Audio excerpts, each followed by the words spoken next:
أعوذ بالله من الشيطان الرجيم بسم الله الرحمن الرحيم الحمد لله رب العالمين الرحمن الرحيم مالك يوم الدين إياك نعبد وإياك نستعين اهدنا الصراط المستقيم صراط الذين أنعمت عليهم غير المغضوب عليهم ولا الضالين رب اغفر لي ولوالدي Bismillahirrahmanirrahim. Assalamualaikum warahmatullahi wabarakatuh. Pertama, penyakit hati seperti sombong, ria, ujub, dan lain-lainnya dapat disembuhkan dengan Al-Fatihah. Ibnul Qayyim rahimahullah mengatakan, sering aku mendengar Syekhul Islam Ibnu Taimiyah rahimahullah mengatakan, "Ia anak bodoh, yang berarti kepadamulah kami menyembah, merupakan obat dari penyakit ria. Dan ia kanastain yang berarti kepadamulah kami meminta pertolongan, merupakan obat dari penyakit kesombongan. Maka ia anak bodoh dapat menghilangkan penyakit-penyakit hati dan mengingatkan seorang hamba akan kedudukan ikhlas yang merupakan semulia-mulianya kedudukan. Dan ia kanastain menyadarkan seorang hamba akan kefakiran dan kebutuhannya terhadap pertolongan Allah Subhanahu wa taala.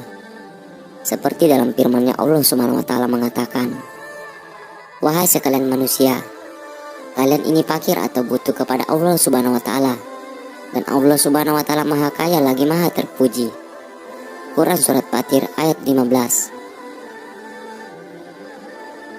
Kedua, Al-Fatihah untuk penyakit badan. Terdapat sebuah hadis dari sahabat Abu Sa'id Al-Khudri bahwa ada sekelompok sahabat Rasulullah Sallallahu Alaihi Wasallam dahulu berada dalam perjalanan safar, lalu melewati satu kampung Arab. Kala itu, mereka meminta untuk dijamu. Namun penduduk kampung tersebut enggan untuk menjamu. Penduduk kampung tersebut lantas berkata kepada para sahabat yang mampir, apakah di antara kalian ada yang bisa meruqyah? Karena pembesar kampung tersebut tersengat binatang atau terserang demam. Di antara para sahabat lantas berkata, iya, ada. Lalu ia pun mendatangi pembesar kampung tersebut, dan ia meruqyahnya dengan membaca surat Al-Fatihah. Maka pembesar kampung itu pun sembuh. Lalu yang membaca ruqyah tadi diberikan seekor kambing, namun ia enggan menerimanya.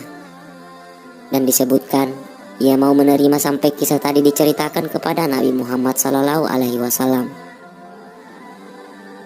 Lalu ia mendatangi Nabi Sallallahu Alaihi Wasallam, dan ia menceritakan kisahnya tadi kepada beliau. Ia berkata, wahai Rasulullah, aku tidaklah meruqyah kecuali dengan membaca surat Al-Fatihah. Rasulullah Sallallahu Alaihi Wasallam lantas tersenyum dan berkata, bagaimana engkau bisa tahu Al-Fatihah adalah ruqyah? Beliau pun bersabda, ambillah kambing tersebut dari mereka dan potongkan untukku sebagiannya bersama kalian. Hadis riwayat Bukhari dan Muslim. Ibnul Qayyim rahimahullah berkata, aku pernah menginap di Mekah selama beberapa saat, lalu aku jatuh sakit. Aku tidak mendapatkan satupun dokter di sana. Maka aku mencoba mengobati diriku sendiri dengan membaca surat Al-Fatihah. Dan aku dapati perubahan yang sangat menakjubkan. Sejak saat itu, aku sering memberikan saran kepada orang-orang yang mengeluh akan penyakitnya untuk membaca Al-Fatihah. Dan banyak dari mereka mendapatkan kesembuhan dengan cepat.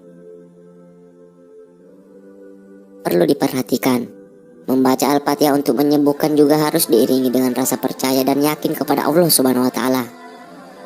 Jika telah bersatu rasa kepercayaan serta keyakinan kepada Allah Subhanahu wa taala, maka bacaan Al-Fatihah akan benar-benar memberikan kesembuhan.